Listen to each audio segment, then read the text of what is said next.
जुदाई जानू जनवे लेके जाई। कैसे तू रहबू अकेले दर्दिया हमसे न सहाई, हमसे न सहाई। सहाई न हमसे जुदाई जानू जनवे लेके जाई। कैसे तू रहबू अकेले दर्दिया हमसे न सहाई। ननू हमारा पकैलू विचार विचार। छोड़ी हटी जाए दीना राजा जी हमार, रोता मजनुआ के दुआरा पखार। एक बेरी औरी कोई लेवे दी दीदार।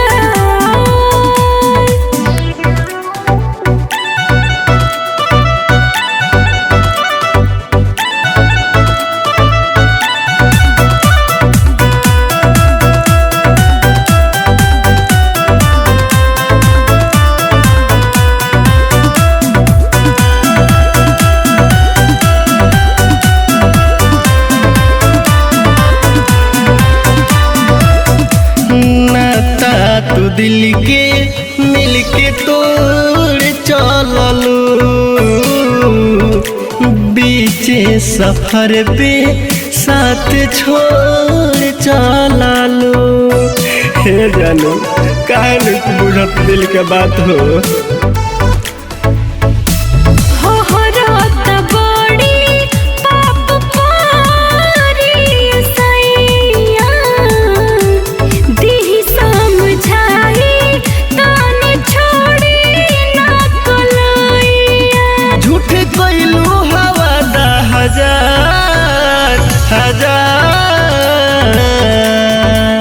छोड़ी हटी जाए दीना राजा जी हमार, रोता मजनुआ के दुआरा पखार।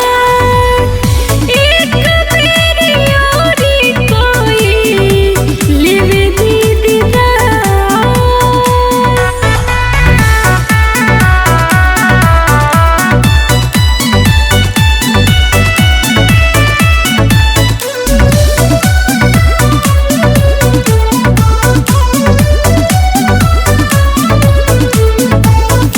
हमरा के जानू तू बेजान कोइलू, डिम्पल से प्यार बेईमान कोइलू। ऐसे करबो तो हम कैसे रहम हो।